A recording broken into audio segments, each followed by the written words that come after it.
battle gear, fighting those giants year after year. Tonight I'm showing you something new. Rare Cats tackles got nothing to prove.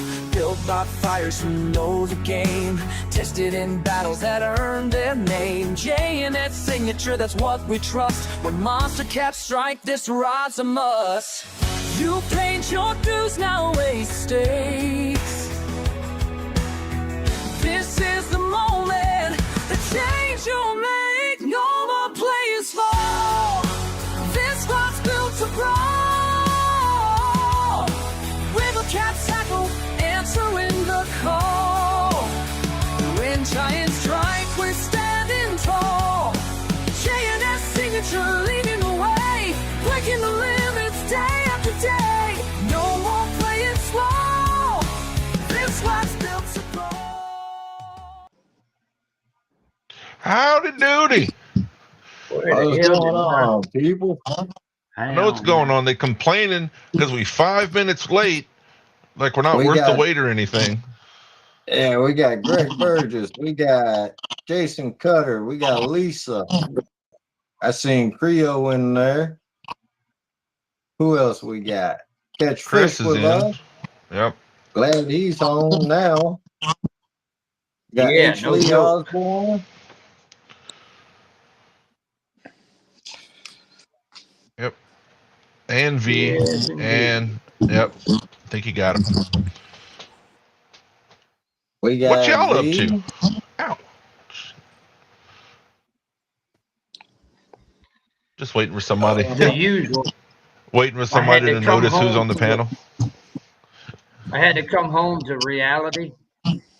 What's up, Norman? And I had to work this weekend, so of course I'm lamenting not being on the river. Oh, But I did it for you. I did you it for grumpy. You. I went and spent the weekend for you. Did you? Well, good. Yeah. Monsters. I ain't getting no monsters, but boy, it was sure relaxing. Yeah, that's nice. It's already getting cold and the leaves are dropping off the trees here.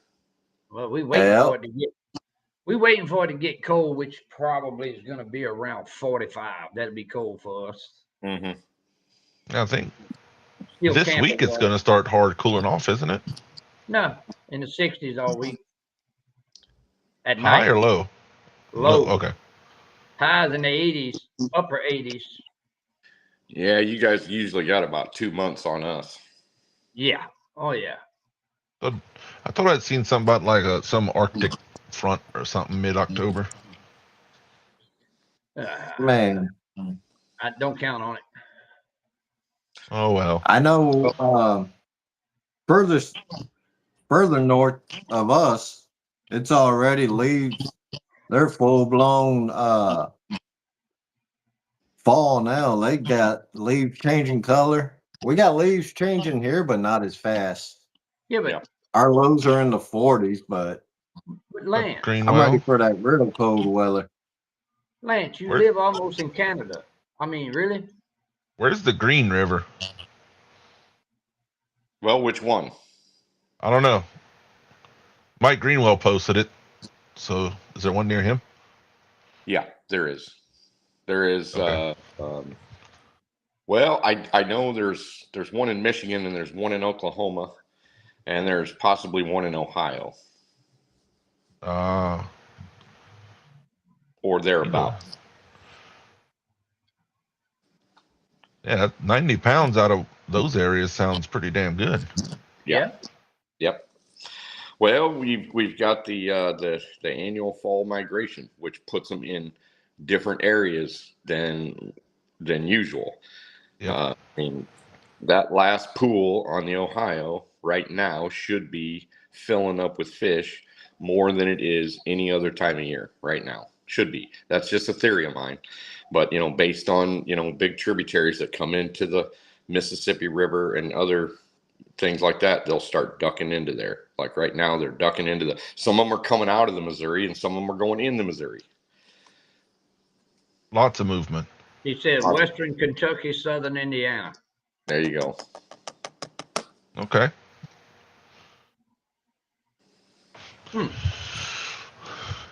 Yeah, it's definitely been good fish down here.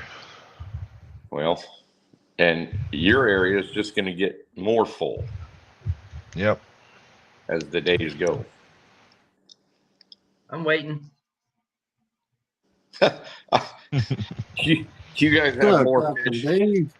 I look at the fish finder when, Creel's on live or whatever, and there's more blue cats per gallon of water down there than there is up here by far. I mean, by far. We're definitely spoiled. Yeah. Couldn't imagine if you lived at my house your whole life with the way you fished, the size fish you'd have caught. Well, I dream about that about a lot of places. Like if I lived 20 minutes from St. Louis, I'd be out on the river right now. And yesterday after work, and the day before that after work. I mean, right. If it's only if it's under an hour, buddy, I'd be fishing. Yeah, because you're multiple hours to get to any kind of catfish ground. Well, any kind of big catfish ground, yes. Yeah.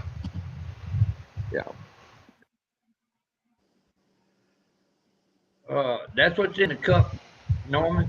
Coffee. Captain Dave popped in. Apparently, he's going to Cabo. Yeah, I think he's. Is that a vacation or something work related? Not sure. I like that Lance has been catching all them salmon. He caught a brown trout. Yeah, you guys getting hyped about big cats for the fall bite. I'm over here catching kings and brown trout. Now I'm waiting for cold weather for them damn burbot. Hey, everything you've been catching as far as eating it, I'd take it. As far as catching it, true too, Andrew. Those things are completely crazy. Actually, probably, yeah. Anything that has some sort of either life from the ocean that comes in, they fight crazy. Oh yeah. Sturgeon, any kind of trout, any kind of salmon. Yeah. And if they're like the redfish and the trout in the Gulf here. Oof. There are strong trout in the Gulf by a long ways, Andrew. There's a lot. The trout in the Gulf fight more like kind of like a white bass or a white bass or something like that compared to like the stuff that he fishes for. I mean, they go on great runs and huge leaps and bulldogging and all kinds of stuff. Oh, that'd be fun. Nah, Jason, I call them burbot and I call them dinner. He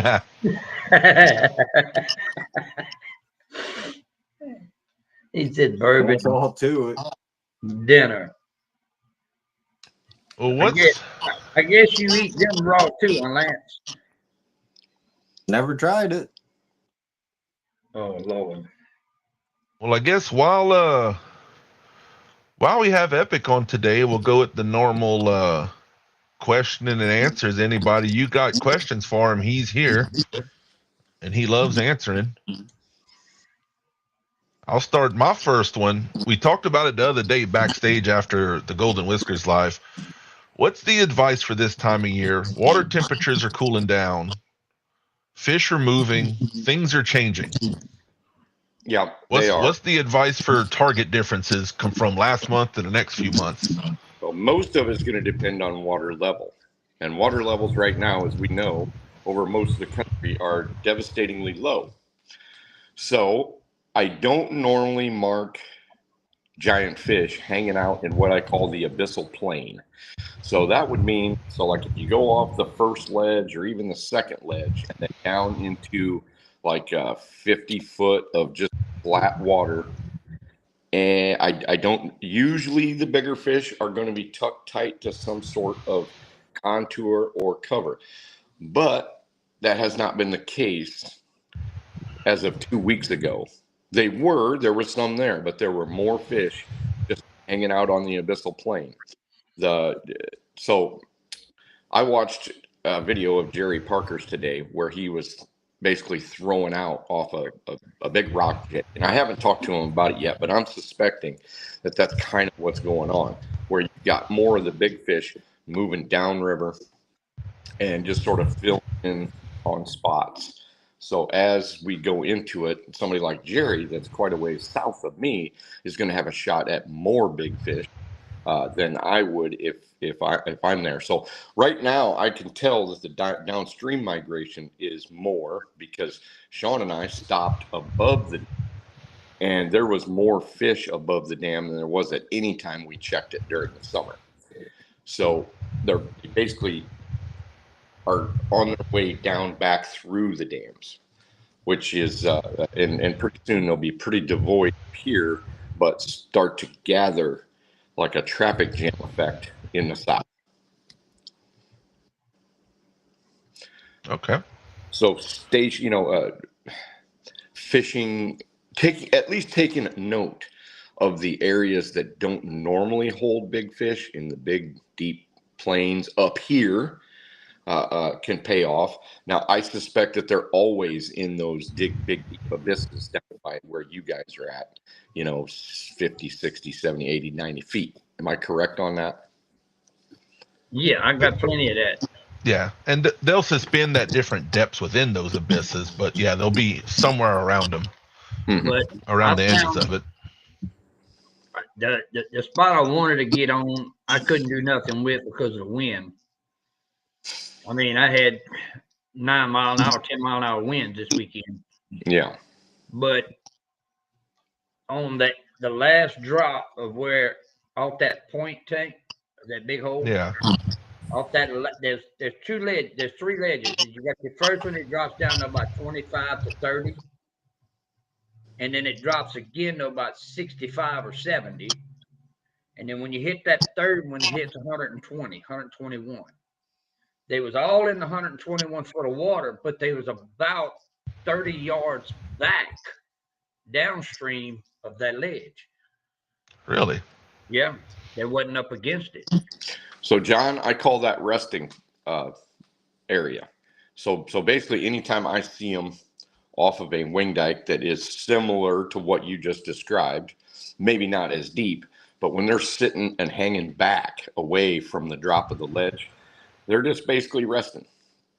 And they will move forward to that ledge to feed. And I have literally put my baits in front of them many times when they're back there. And it's a no-go. And then they all of a sudden get up and move, and they're not even interested in eating until they get to the base of the ledge. It's kind of disheartening and kind of strange. You would think you would at least catch a few, and you do catch a few. But if you're gonna get multiple big fish, you're gonna have to ambush them when they're like that. Yeah. Well, I was working on it, but the wind wasn't helping. So yeah, I opted to just suspend in 92 foot of water and enjoy the fun. Well, I don't have too much experience trying to catch suspended blues in 92 foot of water. Do you guys do that at all? Yeah, I did it all weekend. Just suspended? How far are they suspended off the bottom? I was bringing that bait up about 1.5 foot, 2 foot off the bottom. Okay, that's not so bad. I was thinking that they were suspended maybe 15 foot or so. No, they was hanging about 2-3 foot off the bottom. Yeah. I saw that on the Potomac where it was a deeper water stretch down closer to the salt water, and there was blues all throughout the water column from the bottom to the top. That's the way it was. Yeah. But the cool part was the way I set the boat up with the wind and the current. I didn't just cover one area because the wind would start blowing and the boat would just drift on around. And you got to figure I'm using a 25-foot tune, so I'm covering a pretty good path. Gotcha. Around like that, swinging back and forth. So you're basically in a deep static hole, and you got all your rods just basically straight down a foot off the bottom. and it's just like that's it's interesting. We don't get to do that up here, but yeah, that's pretty cool. But Watch. Let's see. I got something I can try here, John. oh Lord, here we go. Don't kick yourself out like Lance now. Let's see. So if we got the surface of the water, Yep. going downstream. Let's say we're starting here. It's been flat. Drop. John's hole will drop pretty good. Stop. Yep. Go back. Now I'm giving you the point dimensions now, Tank. Yeah. Now it takes off again and goes out about another 30 yards or 40 yards. Yeah, Kinda about there. jagged a little bit, but and then it just drops down to 122, 123 foot. Yeah, and then that drop was the steep one that just Yeah. plummets Yeah. down, and then down here he'll kind of level off into the dark abyss. Yep. So usually in that kind of hole, I'll say what I say, and John will correct for what he goes. I want to see fish right here.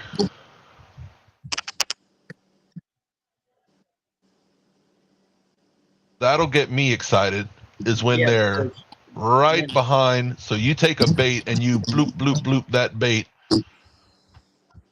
What I tried to do is when I find them like that, you see the second shelf that you have? Yeah. I try to put the bait on the edge or just over the edge a little bit. Yep. So yeah, we'll throw and let the current take it, and it'll land on this shelf. They'll come up and eat it. Yep. Or John, you know where Car Point is. What me and Jeremy did, it's only one shelf. Yep. But we placed the boat here. We bumped straight down into them like this. We'd reel up and do it again. Yeah. Interesting. So if you go back to your little screen. Sure can. So where you've got your fish placed is almost never a spot on the upper Mississippi River where I would catch a giant. Really? Always at the bottom. If you go directly down, now it's not 121 foot, it's 40 foot. Like so here. Even if we have wing dikes that have shelves on them like that, so they go, maybe between where you got your boat right there, maybe it's only 13 or 14 feet, and then it's 25 foot, and then it extends out and then drops down into 40.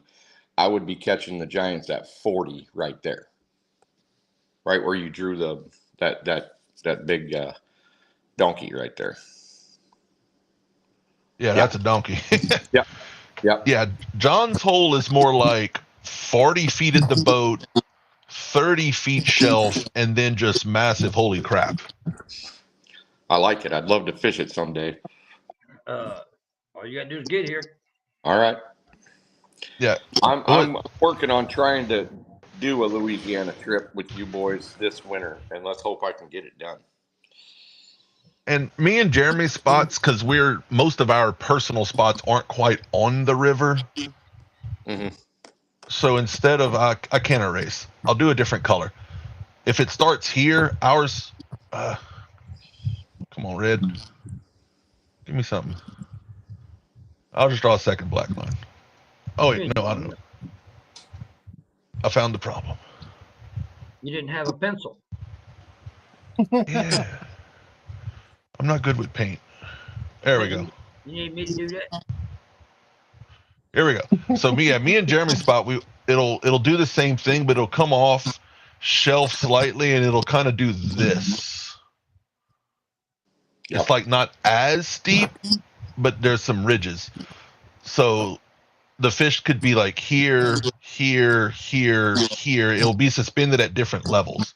Mm-hmm. But normally, if they're here or here, they're not biting. These will be belly down, and then these will be more nose down. Mm-hmm. And that spot's like a 80, 90 foot total, not 120. Now, at some point, when you have those fish down there that are probably bigger than the ones that are suspended, and this is just my bias from fishing for blues for a long time up in my area, but usually those dudes are resting during the day, and there's almost nothing you can get them to, I mean, sometimes you can, but it's rare.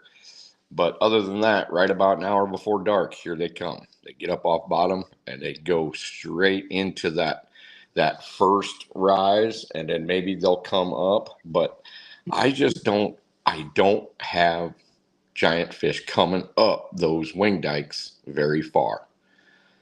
They'll come up 6, 8, 10 feet. They'll go around them and go to the next one.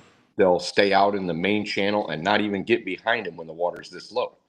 But if there's super current, yeah, they'll get behind them and in that current break. But other than that, a lot of times they'll rest in the current break and they'll just feed out in the freaking main channel. And that makes them really tough to target. Yeah.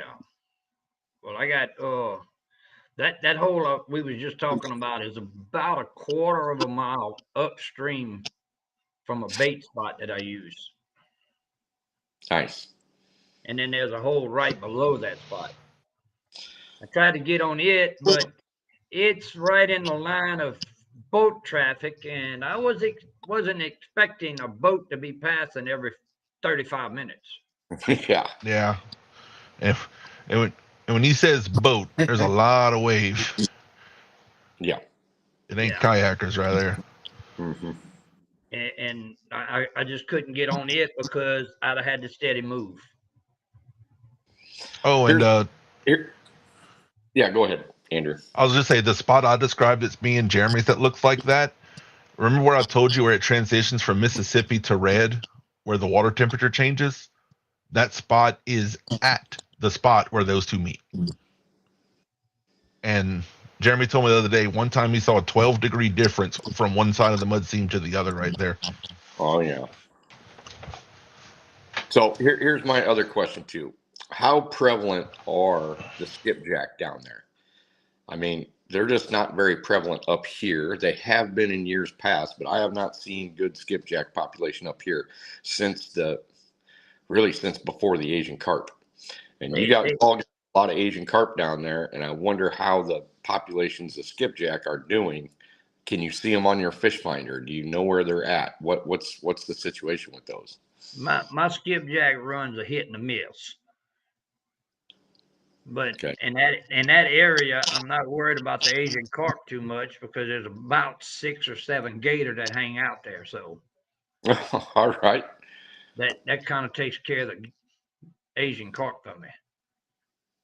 I got some, but not many. We definitely have a very strong skipjack population. This particular year, we're thinking because of the super high flood waters, we haven't been able to catch them rod and reel. They've been spread out, but they're still there because Jeremy will catch one or two in his cast net while looking for shad. Yeah. Well, then So they're you got still a bunch there. of them, because if that population was low, you would almost never catch them in a cast net. Yeah, they're just not biting the normal things we can catch them, but they're definitely there. All right. Yeah, they there. It's a matter of getting them. Yeah. So then what's your go-to bait without the skipjacks? Shad and mullet for me. Gizzard, shad, mullet. Mullet would be a great bait even up here. I think Ryan Bortz was here last weekend. His 50-pounder was on a mullet head. A lot of the other stuff has recently, like those 280s and all, that's all been on a fresh gizzard shad. What's up, Parker? Which is very different up here. Gizzard shad, they don't really start to excel until the water starts dipping down cooler. Yeah. Normally, we rather skipjack right now, and the colder it gets, the better the shad gets. But we haven't had skipjack, so gizzard shad's been the top. Gotcha. We just haven't had it. I didn't know if you switched over to a crappie as well, or something like that. That's pretty prevalent down there. We can, but the shad will do better. Okay.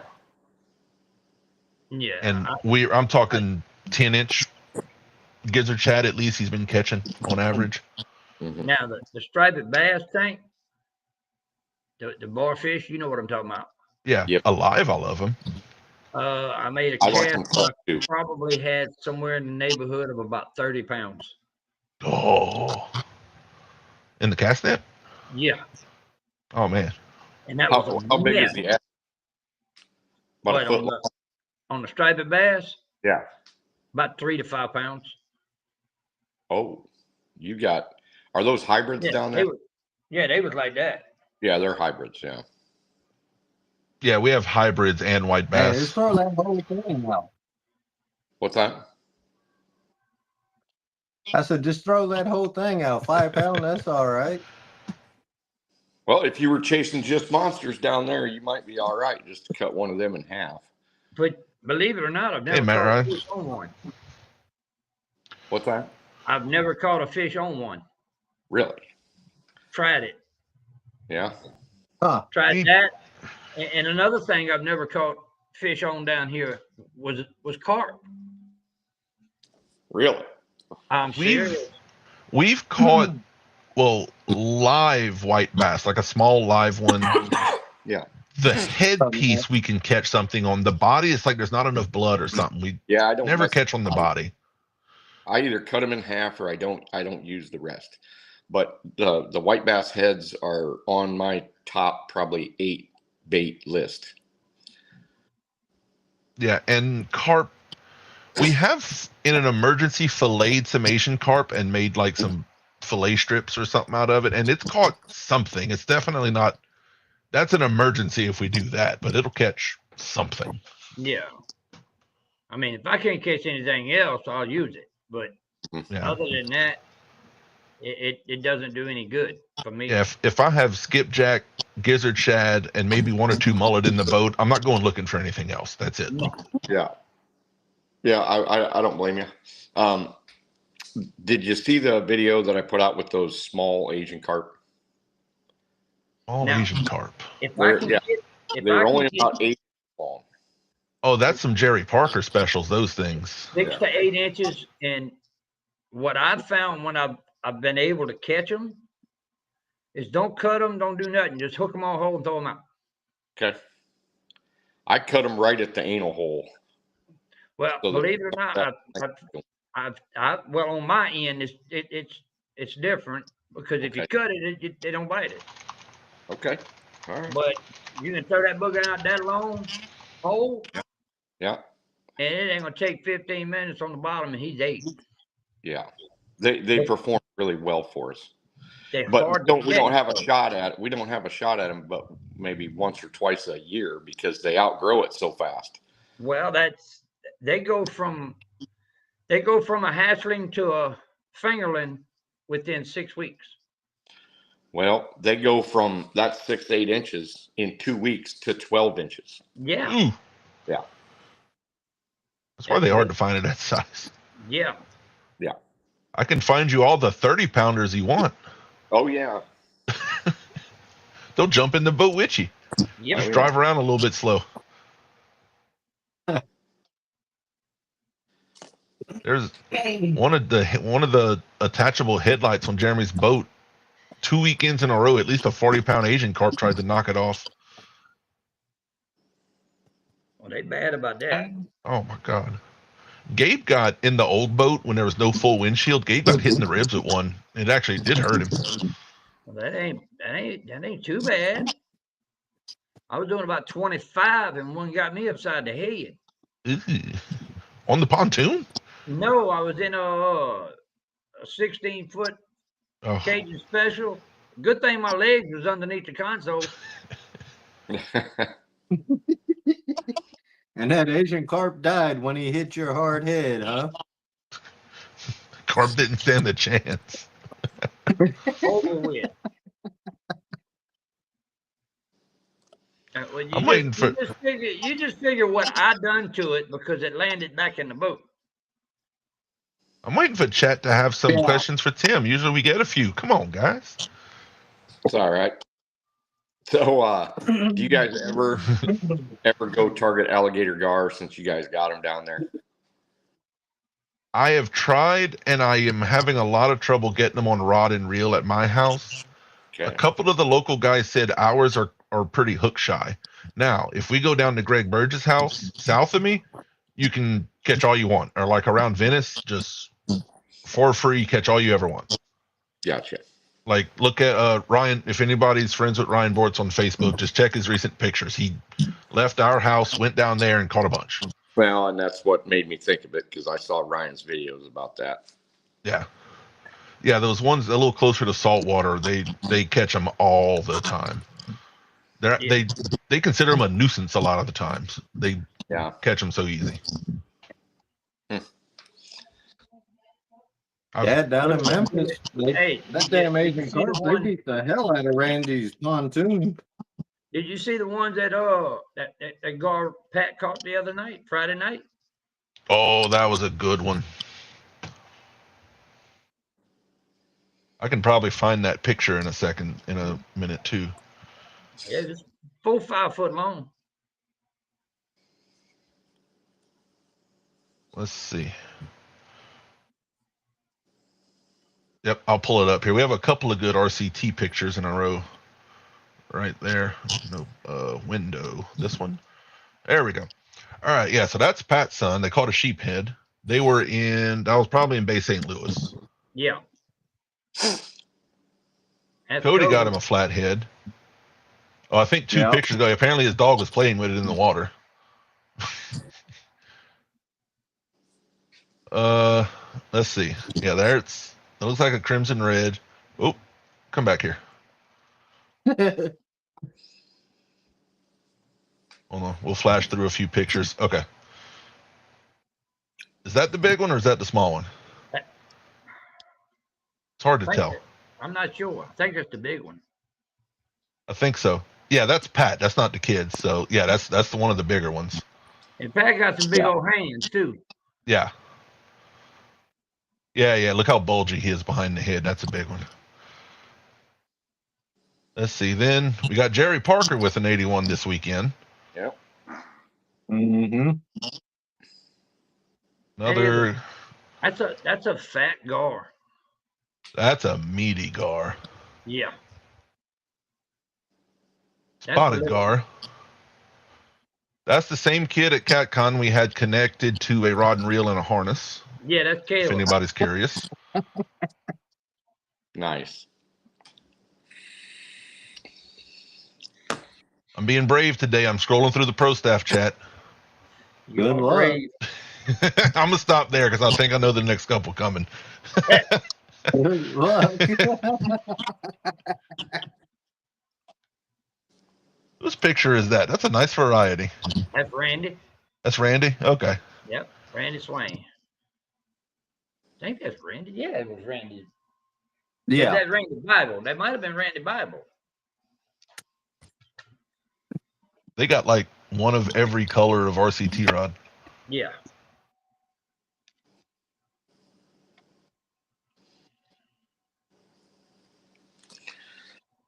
Oh, here's one of your boats. Yeah. That's the size boats we got. You're sitting there trying to suspend.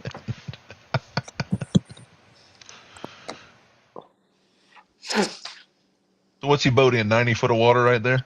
92. Yeah. Randy Swain said that was it.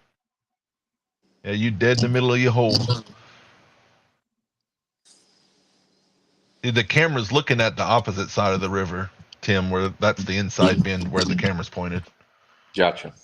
The inside bend, and that's an island with a secondary channel behind it. That's not the whole river.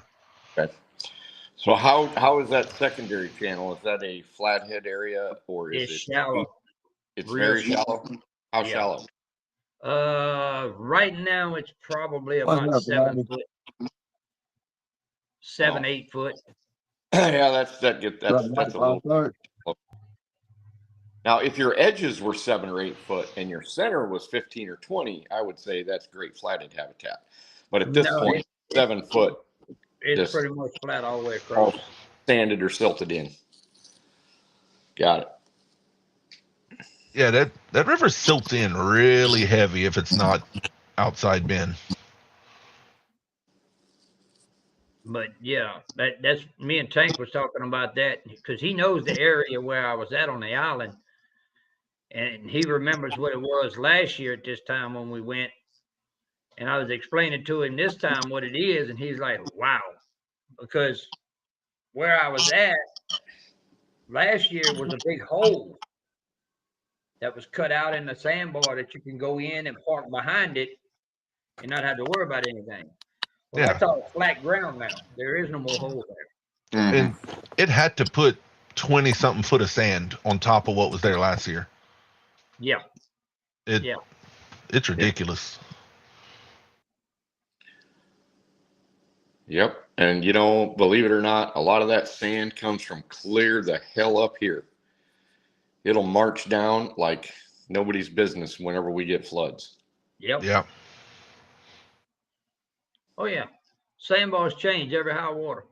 Yeah. Oh yeah, Mike. John loves that spot because he doesn't go for necessarily the biggest ones, but boy, John will catch some 15 to 30 pounders all day and wear you out. Yeah. He'll sit right there. Where that video was, he will sit right there for 12 hours. Yeah. And just wear them out. Wow. No, Friday after the live, he caught 2 24-pound fish back to back, man.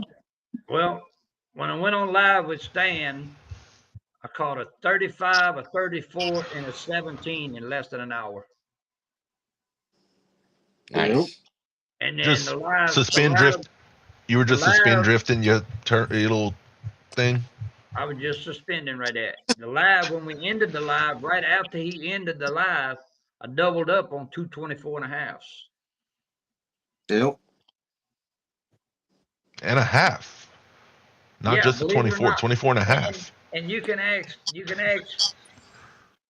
Lance. They both weighed 24.5 pounds, Yeah. but they was two totally different looking fish. Yep. Male and female? One had a big old fat belly. Both of them was male. Really? One was a thick belly fish, and the other was just long and lean. Yeah. Sometimes I'm curious with those big fish. I'm not going to keep one just for that, but I'd love to cut a belly open just to see. Just to see what? Just what's in it. You can reach down in there. Well, you probably can't. John and I probably could. That hurt if I reached in there. Well, you'd have to get a really big, like 100 pounds to do that. But their throats are surprisingly forgiving. Really? Yep. Now There's nothing. They don't have none of those. They do. There's a word for it that keep the bait from coming back out. Well, they have grinder pads, which actually have muscles attached to them. So there's 2 on the top and 2 on the bottom. And they will literally grab a bait. Just say a 20-pound catfish eats a 10-pound carp. Right. Well, it'll go in there and it will start pulling it down its throat like this. Yeah. They can't do it with their mouths. So they've got those internal grinders with those muscles, and they'll keep grinding. They don't have a whole lot of power. They just have grip strength, and they just sort of suck that bait in as it gets digested. Because I mean, shoot, you'll have catfish with tails sticking out their mouth 6-8 inches, and in 2 or 3 days it'll be down in at least in the back of their lips. So that's what they're for. They're a little scratchy, but I've done it many times. The teeth are too. Yeah. They're flatheads are surprisingly difficult to do that with because they puke when almost all of them will immediately upchuck as soon as they're hooked and they know that they're in danger. That's part of their fight or flight mechanism for some reason. And their stomach will actually throw out of their not out of their whole mouth, but out of their throat and turn inside out. It's very weird. Yeah, Did you Yeah. get to see this happen? thousands of times. That's crazy.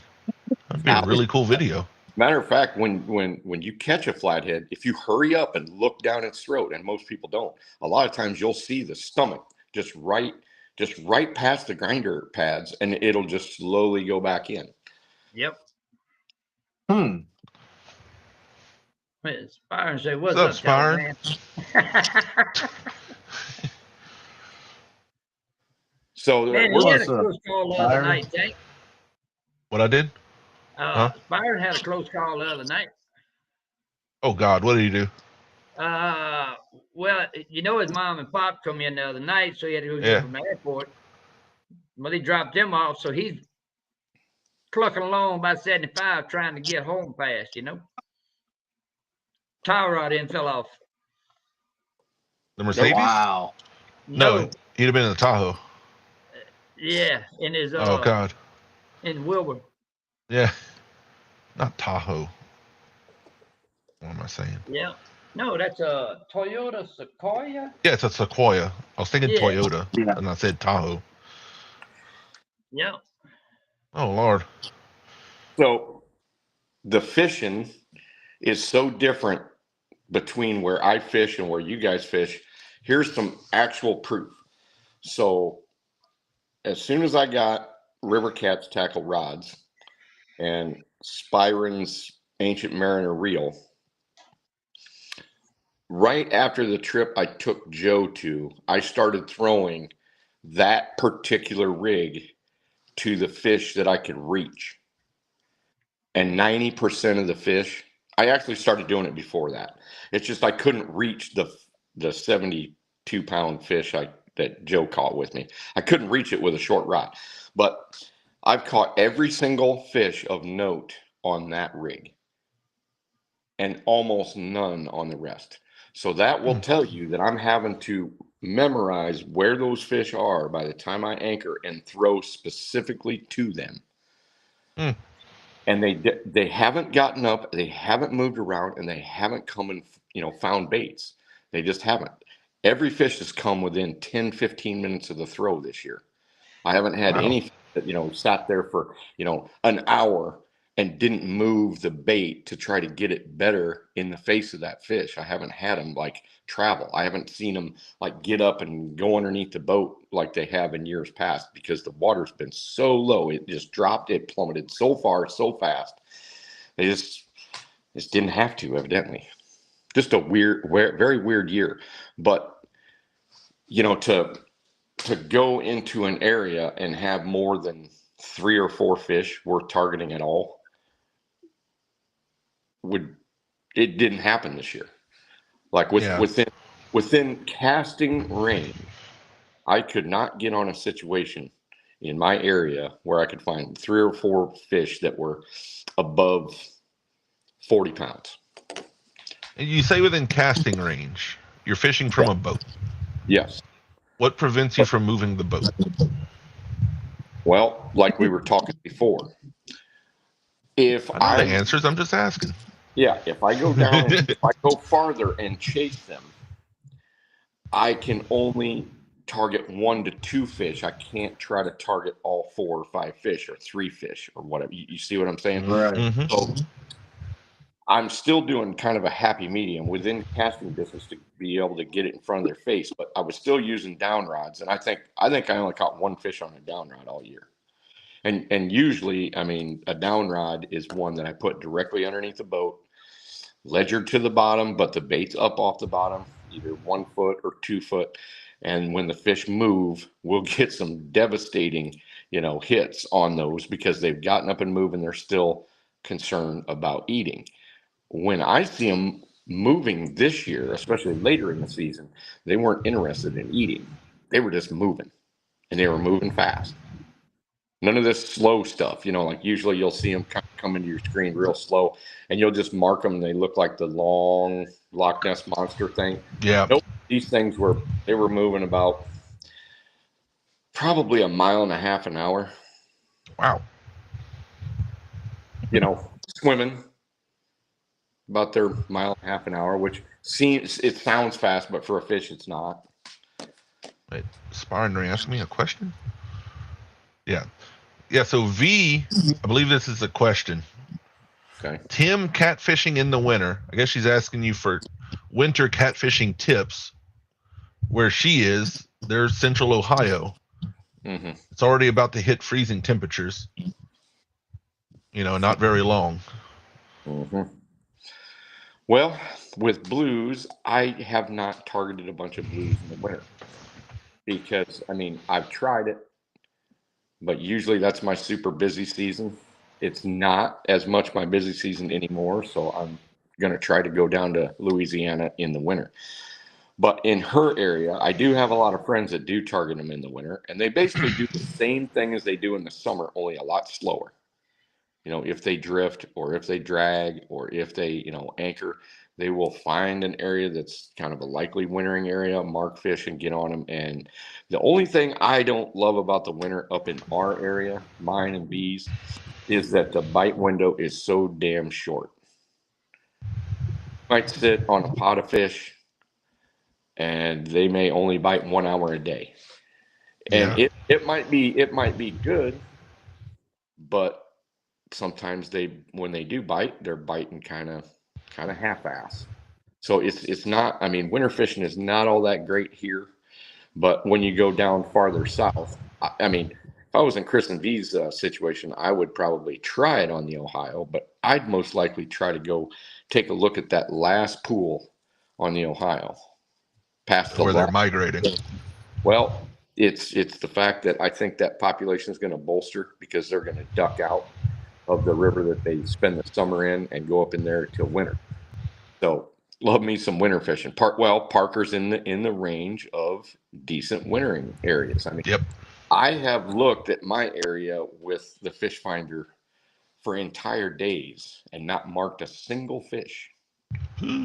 Shallow, deep, or anywhere in between. A single fish worthy. I mean, there's fish. Right. I mean, there's all kinds of Asian carp. Nothing you want to set up on. No, there's all kinds of 10 and 20 pounders. And I wouldn't even say all kinds. There's not even very many of them. So, you know, as far as winter fishing, downsize your baits, probably downsize your hooks, get as light as you can with your sinkers, and you know, be there at the right place at the right time. Tim, I have one main piece of winter catfishing advice, especially for people that live up north. You might agree with me. See, if you call up Creole's Guide Service and run all the way down to central Louisiana where the water's nice and warm all year. Yeah. I would. I knew that was Matter of fact, I'm going to take your. Y'all missed me, huh? I had to do it. All right. The shameless Keep going. plug is Yeah. worth it. It is true. It is true, though, just in general. Louisiana has great winter fishing. It just don't get that cold. Yeah. Yeah. Me personally, I prefer the fish when the air temp's around 45. Yeah, I can- love the winter big blue cat chase. If I you love it. If you want to get on them from 40 and up, that's the best time. By the time you're. So, what month does it start getting like that? 'Cause I'm going to have to figure out when I'm going to try to go down there. That can January? range anywhere from the end of November to the beginning or middle of January, I think. Well, So the sometime in December would water be- temperatures, I'd say Thanksgiving through February, I'm talking give air or temperature. take. Oh, air temperature. Yeah. Oh, we could be in the 40s this weekend for all I know. That's a guess. It- Usually it- by Thanksgiving, we're getting it consistently, though. Yeah. Like in the midst of deer hunting season, going by that. February's been cold every year recently. That water temperature will get down to right at 50 by late November. And they'll really start the kind of the winter pattern by then. There So ain't is no the- such thing that as your winter best fish- down there. Is that your best fishing of the year at 50 degrees, or do you like it a little higher than that? Well, me and Jeremy have been bumping and having so much success lately.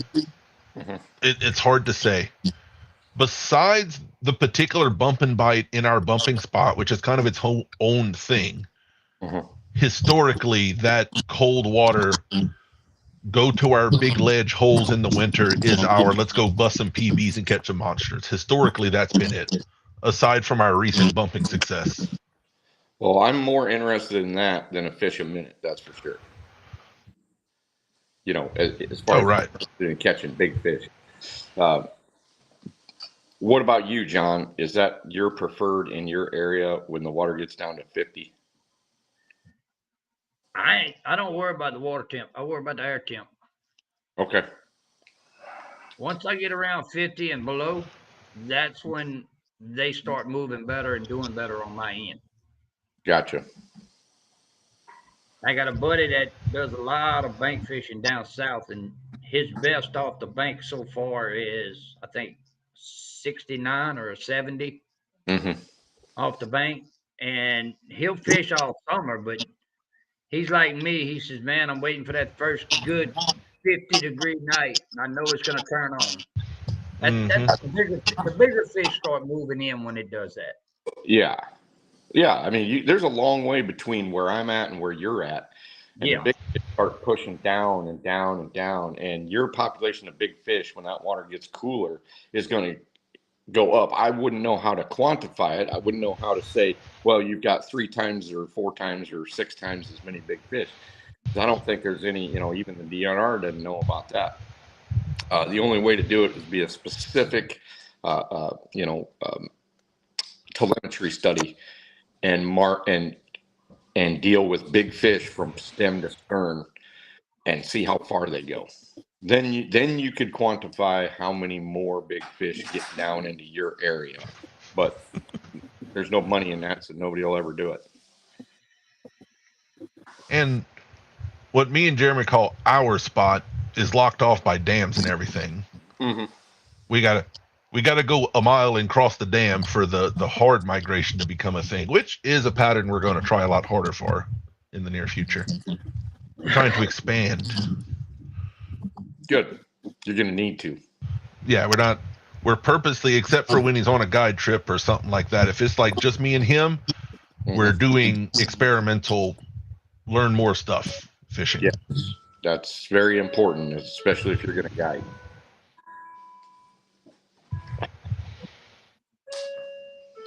Yep. I like that doorbell. Oh, you like that? Yeah. Let's see. And Jeremy's answering you kind of separate from me. Water temps between 65 and 50 are his favorite. Still Okay. active enough to chase a bait and slam a rod, Mm-hmm. but the winter bite means slowing down and being more precise. Mm-hmm. Well, and that has to do with the nature of the fish. 50 degrees seems to slow the metabolism down on blues up here as well. The ones that are here, they're very slow. The ones in the Missouri, very slow. And, they're not going to slam rods usually. It's just going to be a slow pull down, and that's it. And we don't hardly even, up in my area, we don't hardly ever get flathead bites below 45 degrees. And it significantly drops, the activity level significantly drops even at 55. I got a DM from Norman Mountain, Tim, to help you illustrate something we were talking about earlier. All right. Can you see the stomach up past, or he's just talking about the grinder pads. Yeah. Yep. Yep. It's just a nice picture. That must have been a pretty good fish there. Yep. Yep. Yep. It's a good view. Looks like some eyeballs back there. Yeah. Where'd my mouse go? Oh my God. On a really big flathead, they're about 3 inches long. Oof. They're about that long and they're about that wide. On your normal, 45, 50 pounders, they're about like that. Let's see. Here's a question. asking Creole, but would flathead be around the rocky areas by the back this time of year?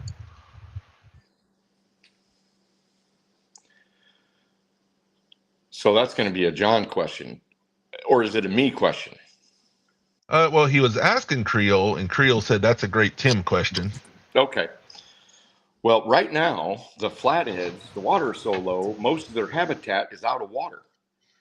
Because normally, flatheads will hang out between 6 and 15 foot of water. And like when we went down there, every sunken barge that was on the shore was completely dry. Mm-hmm. I mean, I should have took, some video of it and showed all that, but all of that was completely dry. So now all of a sudden we've got flathead and blue cats kind of commingling at the tips of wing dikes and outside the tips of wing dikes and just behind the wing dikes.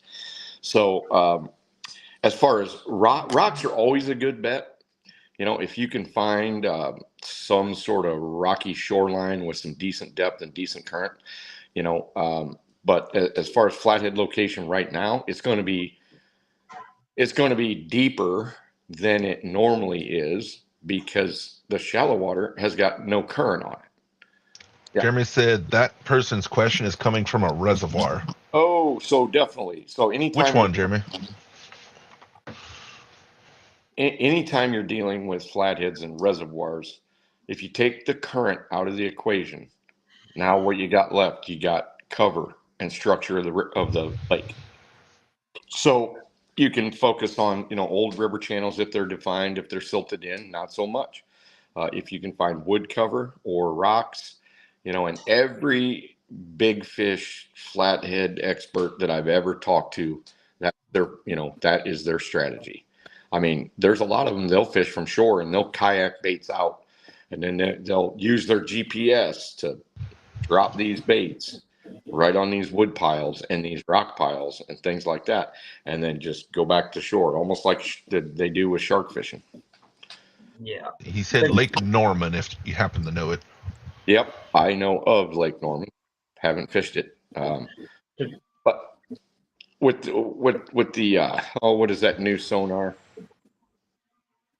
What? Live scope? Live scope. What's that? Live scope? Live scope. Yes, live scope. There's some guys right now doing live scope on lakes, pinpointing these fish, lowering baits down, and it's surprisingly successful. They're getting right over top of them, live scoping them, and basically putting it in front of their face. And, if you have it beside them, they won't hit it. If you got it at their tail, they won't hit it. But if you got it like 2 inches from their face, they'll actually hit the thing. And there's a couple guys boating some pretty big fish. I don't necessarily 100% agree with it. I think it makes the fish a little bit too vulnerable to overharvest, but we'll see. You can't really outlaw technology. You just gotta hope that people are going to be highbrow with it. Yeah, it's kind of a whole can of worms situation. It is. If used responsibly, yeah, it's fine. Yeah. I'd like to do. And then there's the tournament. competitive side of it, which I know you don't mind. You don't care much of the competitive side, but there's all kinds of arguments there. Sure. Yeah, tournaments. But if a new technology comes out and you're into tournaments, you better get that new technology or you're behind. I mean, that's just how, competition is. The newest and the best. I mean, at one time, people used to say that fish finders themselves that everyone uses now was cheating. There was a lot of people mad about that, and they thought, well, it's going to make them too vulnerable. And to a point, it has made our fishing much easier. Because I'm telling you, I could go to 4 tips of wing dikes, everything looks the same, and only one of them's got fish on it. Right. So I could, before decent fish finders, I could spend, my time at number 1 and all the fish are at number 3 and, they already fed and I missed it, so it does make things, good fish finders. And I would enjoy live scope because I would get to see the fish instead of a static image. I would get to see whether they're moving or not. I would get to see if they're, or just laying there. I would be able to see whether it was a flathead or whether it was a blue cat.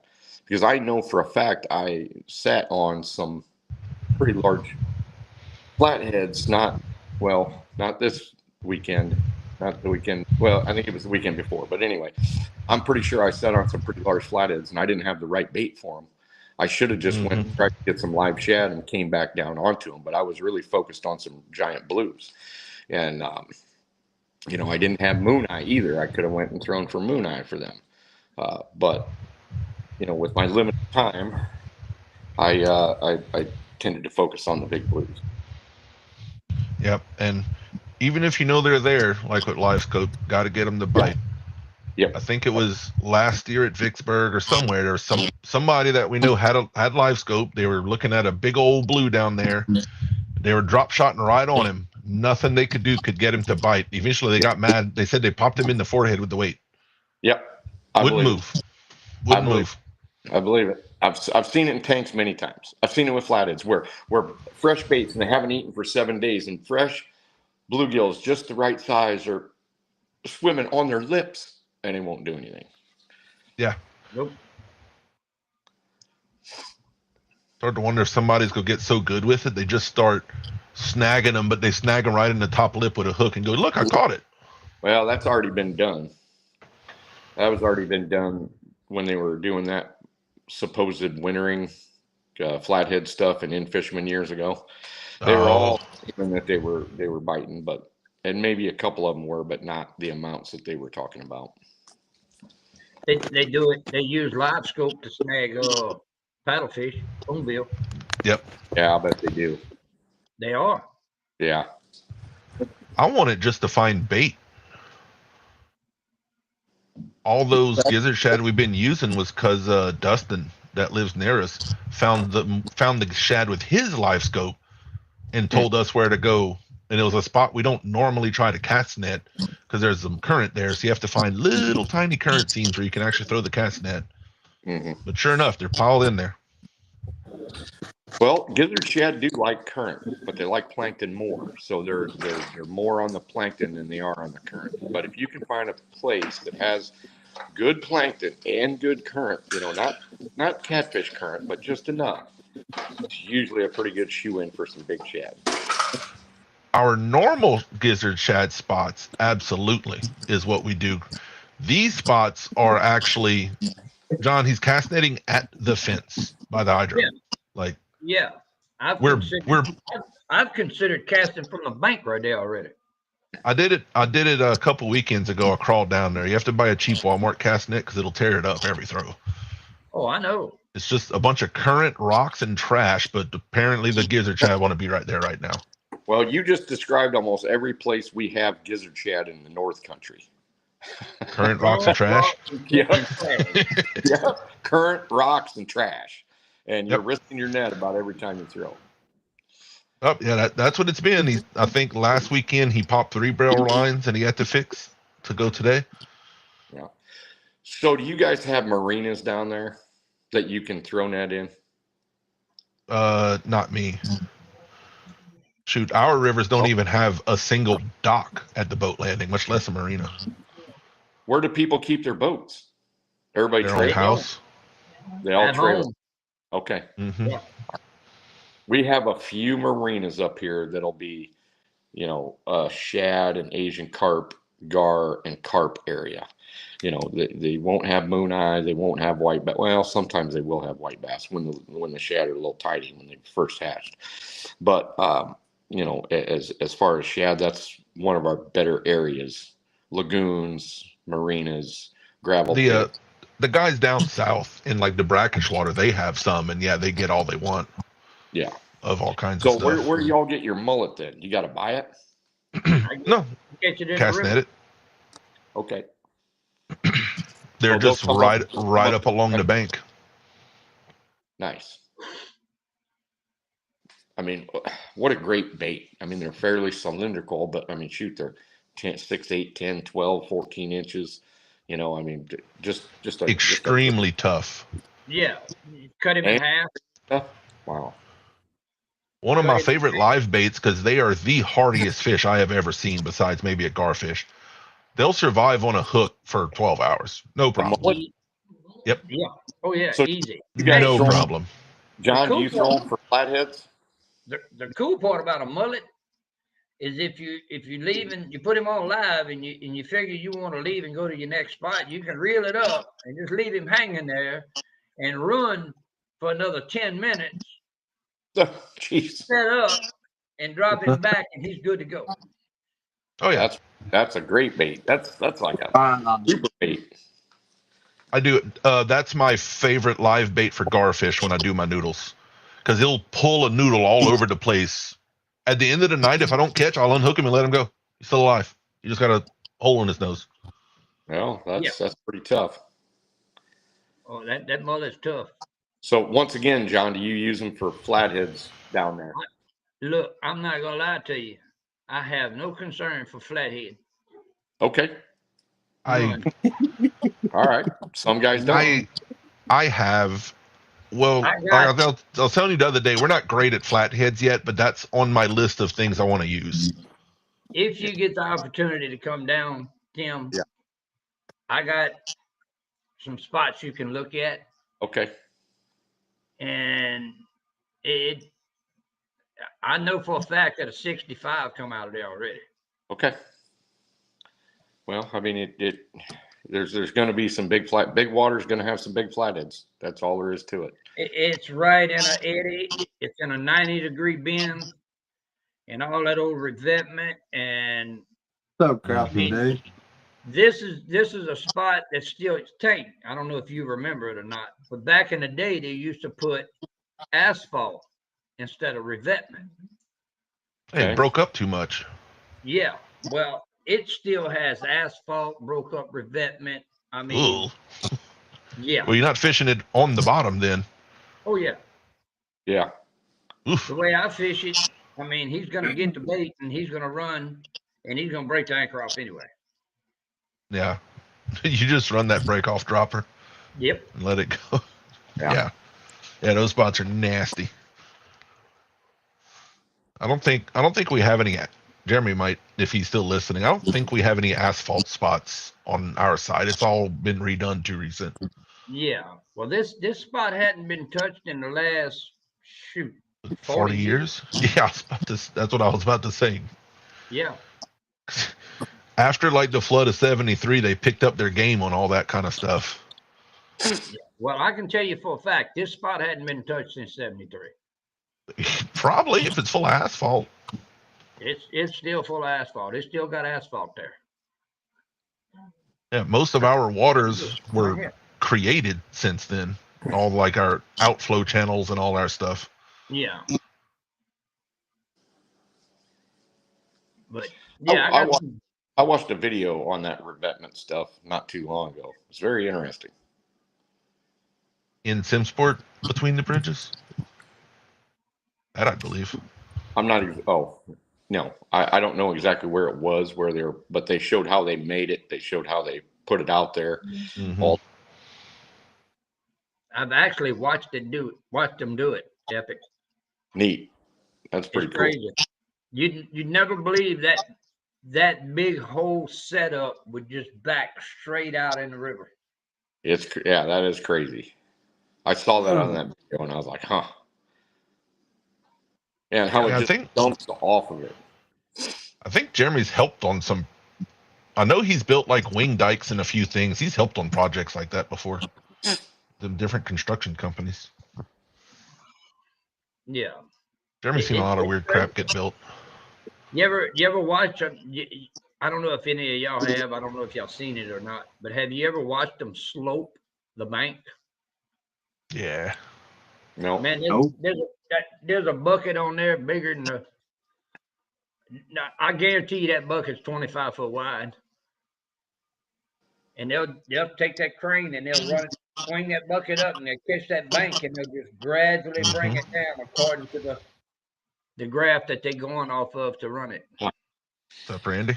We don't have any of that stuff up here. We have wing dikes, but we don't have any revetment. We don't have any of that stuff. The only other thing we have is limestone riprap rock. They didn't do any revetment. They didn't do, they didn't do any of that stuff. Yeah.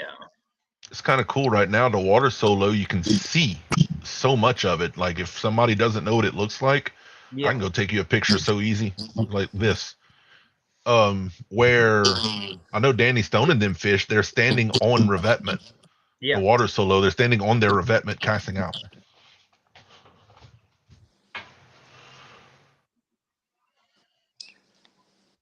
Jeremy said he's done revetments and wing dams, but not that. The mat laying crew is its own thing.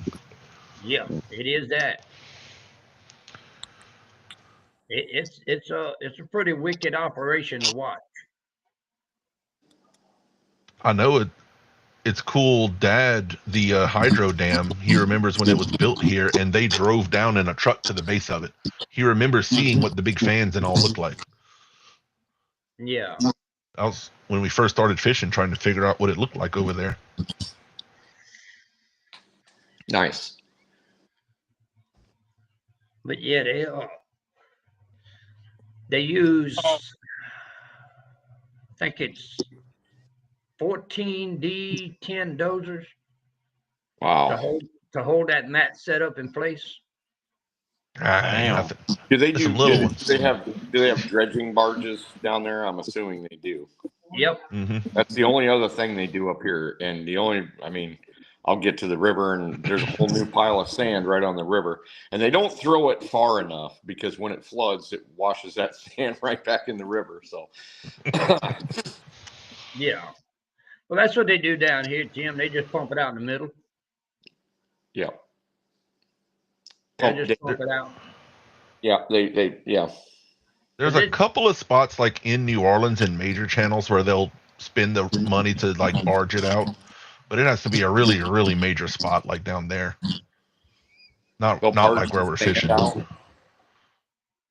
Down there, like right in the mouth, like in the city of New Orleans where it passes through.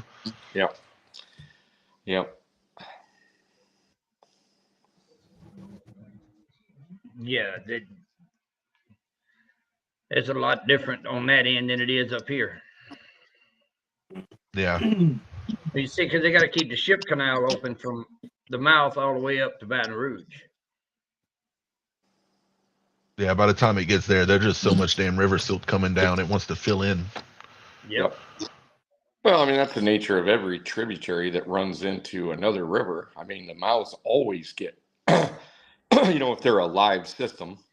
If they're Mhm. not a live system, like on the Tennessee, a lot of their tributaries that come in, they're just rock ravines. They don't run all the time. It's just for rainwater. And so their creek mouths are deep. Well, all of our creek mouths are shallow because it fills in with sand, mud, silt, gravel, all that stuff. So, I mean, it's just, it just, I get a lot of There's- people live saying, hey, fish the creek mouths. Well, the creek mouths are only 3 foot deep. The creek mouths look like that side channel that John was just talking about. 6, 7 feet, and that's it. And you don't get any depth. You get way out.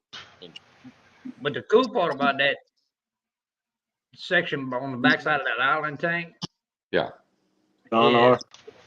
you can look at the bank and you can see all the holes Mhm. in the bank of where fish is hiding at. Interesting. That's how Yeah. low the water is right now. Yeah. Yeah. Jeremy knows I pay real close attention. Like this year, we went from huge flood, changed all kinds of little landscapes, and now it's real low. So I'm visually remembering there's a new cut there, there's a new gap there, there's a new gap there. Yeah. This spring, when the water goes back up, all that's invisible. There will be fish in it. Yep. There's one at the hydro, John, that there's a big old cutout and a washout. Come on. I expect they'll fix it. They usually fix those, but yeah, the hydro got kind of smoothed out. And then there's one new cutout back right about the second sign kind of Yeah. area, like start of the campground. Yep. Let's see here. Creole Catfishing asks, Tim, what's your thoughts on fish dips in closure dikes, daytime or nighttime movements? All right, so I'm assuming he's talking about closing dikes, closure dikes. It's the same thing as we have up here. It's where there's a rock triangle basically that extends from one side of the river to the other that closes off those side channels most of the time. Mm-hmm. So it slows the current there and redirects some of it over there, into the main channel. I like closing dikes. I like them for flatheads, and they got to have the right depth. And there's only been a few that I've actually fished that I thought were very worthy of giant blues. And I've caught some giant blues on a few closing dikes. But most of the ones that I see are pretty worthless for blues, but almost all of them hold flatheads of some note. 10, 15, some of them are going to be smaller and they hold 10 to 15 pound flatheads. Some of them are going to have decent depth, 15 to 20 foot, the right current, and they're going to hold bigger flatheads, especially if the side channel is wider and deeper. If it's narrower and slower, they're not going to hold as big of flatheads usually. But yeah, I mean, you can set up on them almost exactly like you do the top of a wing dike. You can actually sometimes anchor to the front of them or spot lock farther back, because a lot of the blues on a closing dike, because a closing dike doesn't come up very close to the surface. So a closing dike usually, I'd say the main ones that hold blues are usually a lot lower. And so, a lot of times they'll be 300-400 yards back instead of right up to them. The blues. Flatheads will be within a half distance of the closing dike. And did you catch the fish dip part of that? Well, I'm not exactly sure what he's talking about fish dip. I think I know, but I basically you have the flat top, and then there's one port that's like it goes down 6-10 feet for 30 feet and then goes back up. It's just some cutouts. Are you talking about breaks in the dikes? Is that what you're talking about? Partial breaks. The dike's still there, but it's not as high for that stretch. That's pretty normal for a wing dike. So the closer you go to the bank, usually the higher it is in the water column. And as you go out, it'll start to dip off to the tip. Is that what you're talking about? Like it might be, halfway, it might be 14 foot from the surface. And then as you start to go out to that last 25% of the dike, now all of a sudden it's 17, 18. No, 19. like there's actually like it's completely flat all the way across, and right in the middle, there's just a section that's lower than the rest. That's a breakout. Yeah. That's a breakout. I like those. Missouri River's got a ton of them. A lot of the breakouts where I fish don't have deep water behind them because they're closer up to the bank. Mm-hmm. But the tips have been worn away and they're closer to they're not as high. So yes, I focus on the tips. I'll focus on those, the breakout sections if they have the right current and depth, and actually you even have some wing dikes that are just fully intact the whole way. And the tip, it goes out and then just starts to dribble off. And then you still got 20 yards of tip that you never see, even in low water. And in low water, I'll focus on those because that's where I find the fish 99% of the time. And then if the cutout is showing, usually my cutouts or breakouts are out of water this time of year. But earlier in the year, I will focus on those, yes. I made a drawing. Cool. Hold on. Because closure dike might be very confusing for some people, and so is my drawing.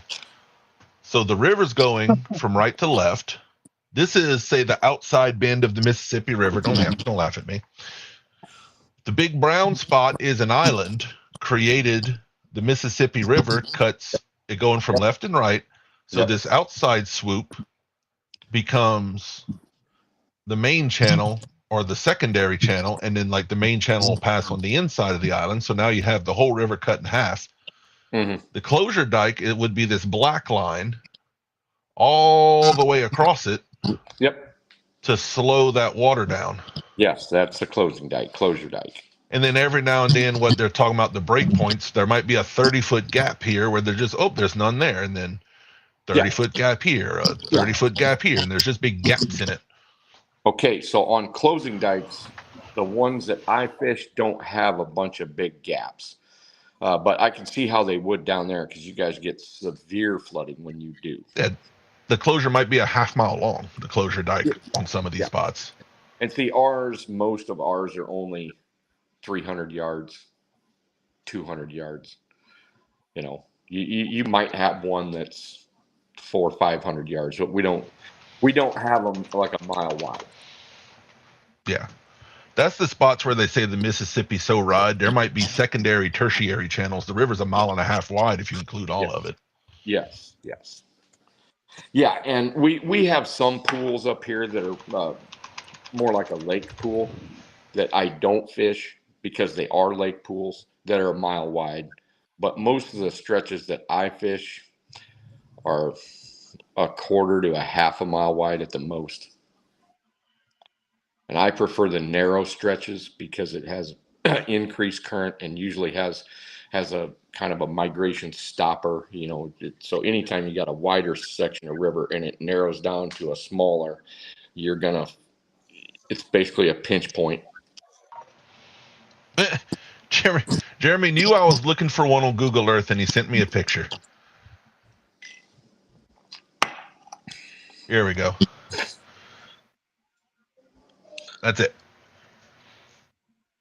Well, I can't see that. Can I zoom this in? You should be able to. Well, and I'm going to save the image and pull it up myself instead of his, and I might be able to.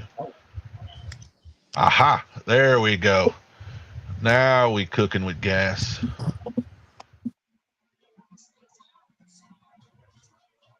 Okay, so that's out. Apparently this is just below Red River Landing. I know where we at. So the river's going from up to down here. All right. This is the main channel. That line is an entire closure dike. Oh, okay. And you can actually see a break in it here. We're talking about two different things. Those, okay, so a closing dike, what I'm describing goes, just say you've got and I realize this is the main channel, but if it was an off channel and they want to redirect, see where your little cursor is? Yeah. Go, just draw a line from, go right there. Just draw a line there to up, across it. Yep, just like that. That's how closing dikes work. That we call box dikes here. Okay. The Missouri definitely has a lot of box dikes. And to me, it's more winter habitat than it is summertime habitat, those breaks in those box dikes. I mean, I've fished bunches of them. And inside those box dikes is a collection of gar and Asian carp like nobody's business. It's got some flatheads, and it will have blues in some of them during the winter. Yeah, and right now it probably looks about like you're seeing here. When the water's high, this is all water. All of this is underwater. All of this is underwater, maybe except for this big island. Yeah. So that's when the river's a mile and a half across. When the river's low, it's just this. Yeah. Yeah, this is what I was trying to draw, like closing off a secondary channel. Okay. To try to keep it from this outside band trying to eat out, and they're trying to keep it from eating out. Yep. Ours are basically, our closing dikes they were built underwater. They never were above water. Okay, so even in the lowest of low, they never show. You have to find them by sonar. You can see them because the current will create a kind of a riffle behind it, even though it's deep. You know, it'll start a boil. You can see where it is, but the closing dikes are just like that, and that's what they're there for. They're there to keep bank from getting eaten out. A warning for anybody not used to these rivers: those closing dikes have ruined many a lower units on people's boats that don't know what they're looking for. Many of them. many, and they can be deadly because they might be if you're not careful. It's not the river itself that gets you; it's the crap in the river, Pretty much. and that's one of them. I know a guy that left from Natchez right there and was going to come down and just float down fishing and stuff. And I kind of reminded him, you better watch There's a bunch around there. Oh, and he did not listen. And he's lucky he made it home. I know.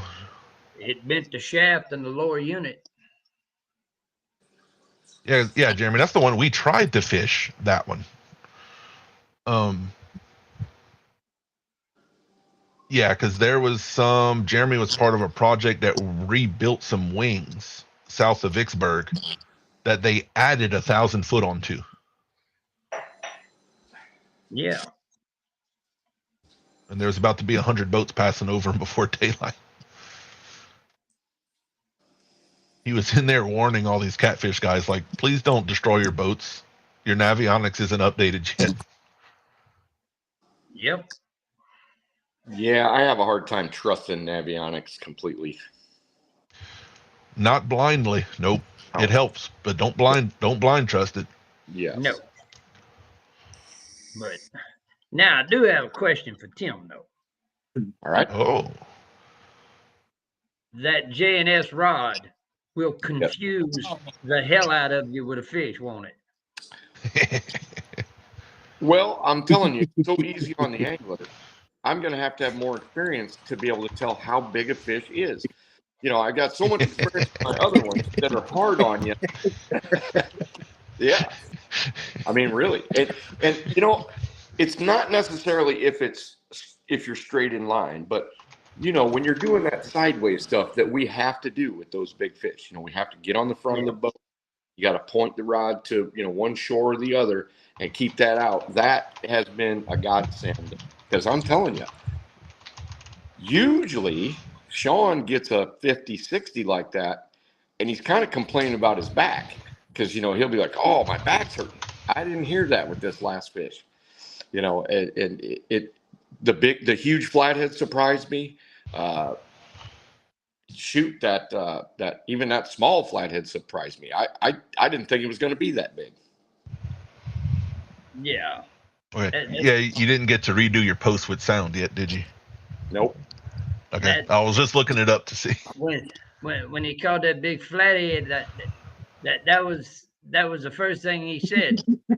Well, that was not what I was expecting. Exactly. Yeah. Yeah. You know, and there's a certain niceness that comes with those rods too, because they're not overly bulky. They feel good in your hand. They're not. And the fish doesn't have as much power on you. And it's got to be because of the line twist, you know, the acid wrap. It's got to. And you know, that happened to me Friday night when I had that one on our land. Yeah. Stephanie, she was with me all weekend, and she's like, "You need the net?" I said, "No, I don't think so." Well, when he broke the water, I said, yeah, because he just moved me. I said, yep, you need the net. Acid wrap was originally designed to make cheap blanks perform. Okay. However, RCT rods are a quality blank plus acid wrap. Yes. And it's a hell of a combo. Yeah. V will preach from the rooftops that she'd have never landed that big or had a lot of trouble landing that big flathead without it. Well, I would have to agree with that, because there's something about a conventional eye setup that twists that rod. So you're you know, when you're fishing, you're fighting a fish like that because you have to. It's twisted at the same time. Yeah. So yeah, and I've noticed a big difference in my old 25, 30-year-old rods and these. Yeah. There's a lot more engineering to a rod than just is it stiff or not. Yeah. Yes. What we're trying to teach everybody. That's it. I mean, But you know how that is. We always doing something. We always coming up with something. Well, the amount of comments, and I haven't had a ton, but I've had some comments, not from my followers, not from anybody that actually knows catfishing, but there's people that are fishermen that have commented, well, you need to fix your rod. They think it's a 2-piece rod and it's turned over. Mm-hmm.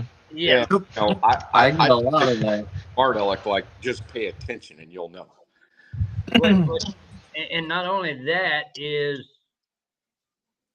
like we fish, me and you fish different than most, and you know that.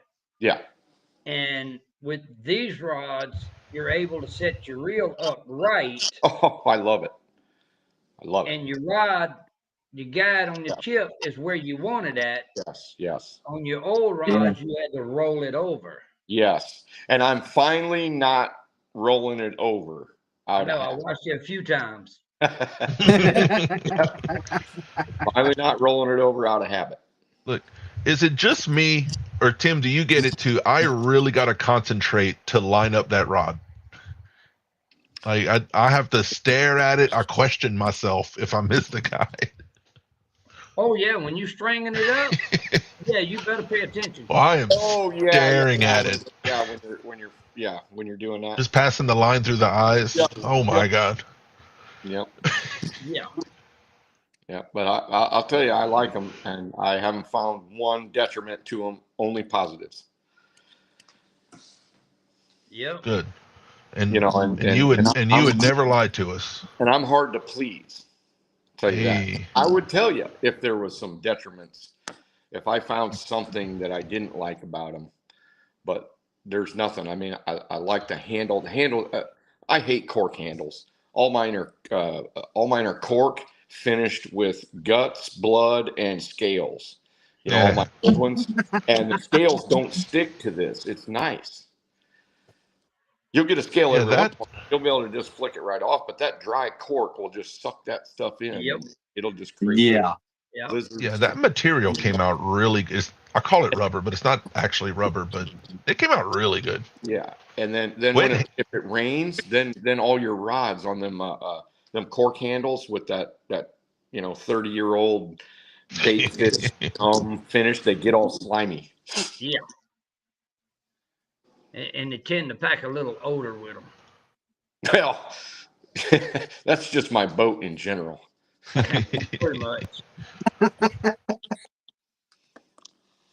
Yes, indeed. But yeah, we also One thing. also Go what's ahead. that? Go ahead. What you know? I was going to say one thing that everybody that like catches a lot of big fish, every one of them will poop in your boat. Every single one. Oh my God. They'll poop, and it looks like hair and shit. It's Yep. white. Oh yeah. Yeah, little ones will do it a little bit, but it's like you took a moose glass of Couldn't help but poop treat. and threw it in your boat. The 80-pounder Dustin caught a few weeks ago, I watched it. It was facing me, belly down on the Ford boat facing me. I watched it puke. Oh yeah. And then the smell hit me in the face. It was like brown. Oh my God. Yeah. Sean Yes, had one indeed. literally puke all over his chest one time. 'Cause he was picking it up and had it like this. That's- Puked all down his chest. It was terrible. Poor thing. Like, get him back in the water. I don't even want to see pictures. Yeah. That's like getting hit with a flock of pelicans, huh? Yeah. Mhm. It was like a big baby. He just opened his mouth, looked at me, and went, bleh. Yep. But on another note, we have some Sunday go to meeting RCT caps now. It's not the Oh, ones yeah. it's not the ones that you would want to wear fishing every day, but if you want to go out and still support, Hold on. You get a full screen there, buddy. Hold on. There we go. Nice. That's Nice. his Sunday best hat. yep. But Yeah. this is the best one. Oh, Yeah, good one. That's a good one. All white. That thing would be white for one day if I had it. Yeah, I know. One day. It'd be over. Over. And this that Yeah. you see on my hand Oh yeah. wouldn't have happened if I'd have brought these with me. Yes. Yeah. I'm very happy about gloves. Parker said the big one he just caught crap, puked on his shirt and kept making him gag. Yeah. Hey, the one that Joe Wagner caught, I got the poop on video because you could just see it right in the very corner. It just squirted white crap right on it. And that stuff does not come off of a boat without scrubbing. No. My God. Jeremy's the old green boat. I don't remember which fish it was, but there was one of the big fish pooped in that boat, and it stayed there till he sold it. Couldn't get rid of it.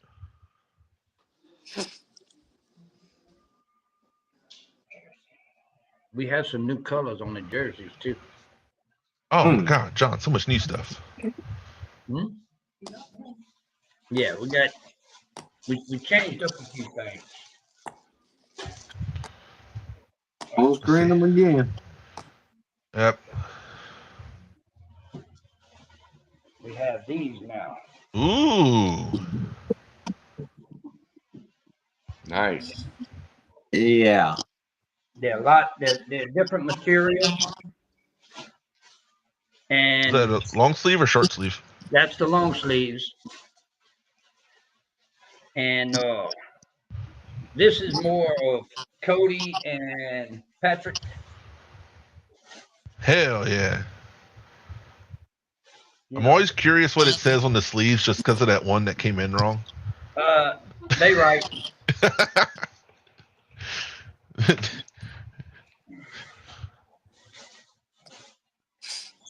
Oh man. Damn. That's nice.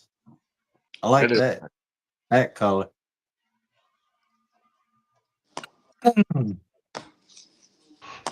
Where's the blue? Because I know you got. Yeah, that's what I'm talking about. Now is all this for sale, John? Every bit of it. What's the prices on these hats and new jerseys? The hats are $20. That's it? That's it. God damn. And that's embroidery. The jerseys are 30 and the gloves are 20. Tell you what, let's make the gloves 18. You're always squeezing out money in the wrong direction.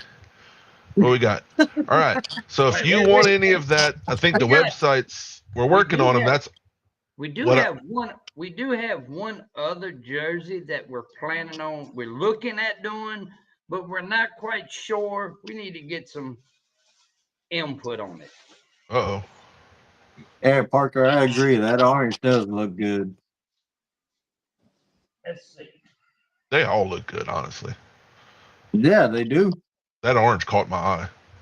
Oh, I remember you talking about those. Uh-huh. That's like a go to the polo club quality right there. Boy. Wait, bring it down a little. Oh, I see, yeah, we see the fish. Creature lead. Yeah. Well, that mirrored camera messes with me. That's nice. Put it on, model it. Yeah, right. You got to get your strut on. Yeah. I done that over the weekend. But if you want to hit them up, hit one of us directly or email rct@rivercatstackle.com. It's best if you email it. She checks the email on a regular. It's easier that way because, especially like starting tomorrow, I'll be at work all day tomorrow and during the week. So it'll be hard for me to get back and forth. But either way, if you can't figure out the email, just hit me up. It don't matter. I'll get to you. Take a screenshot, everybody, because it's up there on the screen right now. Oh, I pressed something and took it off. I'll put it back. Yeah, Just email that them. email goes directly to Miss Stephanie. Check it. Like Yeah, John if you go said. through us, we have to call her. If you do that, it goes straight to her. Yeah. If you can't do the email, by all means, one of us will help you out. Yeah. But if you do the email, if you're looking to get a hat or a jersey, you need to specify what color and the Or a size. rod or some hooks Or or rod, hook, a whichever. date night with Lance. That's on y'all. Trying to make money over here. Hey, Now- pimping now ain't easy, that- brother. Tell them pimping ain't Now easy. Tag trying to be a pimp. Yeah. Hey, I'll start selling Tim's furniture on the show if we got to. I'll sell anything. That's what I was saying. I wanted to show everybody that one just to see. Yeah. So that one's not official or for sale. The catfish one is let us know your opinions. Yeah, That is a looking at it. yeah. Good or bad opinions. If you don't like it, please say so before we make some and nobody likes them. I That's like it. right. You like the catfish one? Yep, I do. Oh, well, I guess that's settled. Well, I also have plans of doing one Night, Norman. with a flathead. Grumpy. Nice. It's just a matter of getting the correct picture of the fish and the colors right. Was that your fish? Actually, no. See, and that shirt, you notice it's not Louisiana waters, because if it was a Louisiana catfish, the whole shirt would be brown and you couldn't see the fish. That's right. And yeah, Unless you're Bob, looking at the very bottom. See, nine- that's what nine- Tim's wearing. right. Tim's wearing a Louisiana River catfish shirt. It's just brown. Just If brown. if you want a hat, a And shirt, the a jersey, gold. gloves, That. Oh yeah. when you email Stephanie and tell them Creed sent you, there's 10% discount. Hey.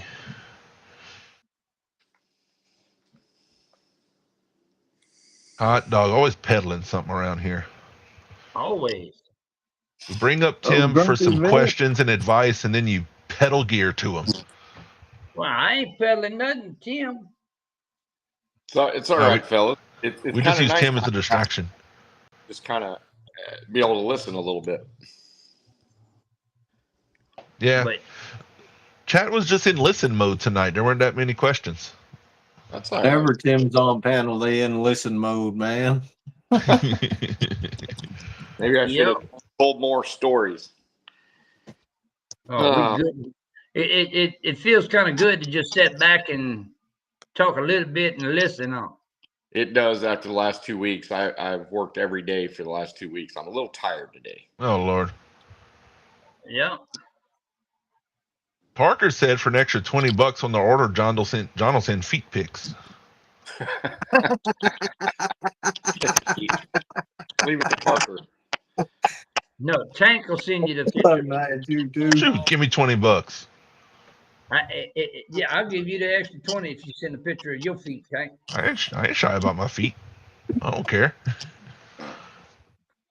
You might not get any return customers. Ah, you never know. It's a possibility. You do got some freaks out there. You know what I'm doing this weekend, Well, hell, John? look at this whole damn bunch. Ain't none of us right. John, did I tell you what I'm doing this coming weekend? No, and I'm scared to hear. Dad he asked me, so we're going. He said, what would it take to get a guide to go sac-a-lait fishing on Toledo Bend? And I was like, 10 minutes and a phone call if you want to go. Well, we're going. Well, that's good. So we're gonna put some in the freezer while we're doing it. I'm gonna ask the guy too, because those guys like, what do y'all see for catfish below where all these crappie are sitting? I want to know. There's got to be big catfish in Toledo Bend. They are. I just don't know people that do it. No, a few.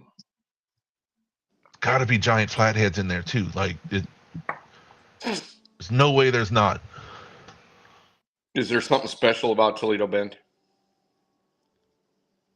It's just huge and jam packed with every species and bait. Okay. and lots of old structure and stuff There are a lot from of- when it was flooded. There's a lot of wood. Yeah. Then there's lots of flatheads. Yeah, typical. Unless wood is in slack water. The whole thing's basically slack water. Well, It's just the second, like fifth biggest man-made lake in the country or something. Yeah. It's Oh, just a it's gigantic reservoir. does it get flooded by the Mississippi? No, it's between Louisiana and Texas. It's on the Sabine River. Oh, okay. I thought you were talking about an area down by you. So- Well, it's only 2 hours from me, but it's So 2 if- hours due west. Gotcha. If It's a fun Don't be place big- to don't- fish. there'll be big flatheads in it if they stocked flatheads in it, since it's a lake, unless a river feeds it. You want big flathead in Texas? You go to Lake Livingston. Yeah. I believe that's where the state record flathead came out of. World record flathead, 123 pounds. Yeah, it's huge. They got some decent blues in there too. Yeah. But the flatheads rule that lake. That's where I used to fish for when I was living in Texas. That and the Trinity. And those are A not few very other far spots. either. Now, if you want big gator guard, Trinity is the place to go. Trinity River. Oh my God, yeah.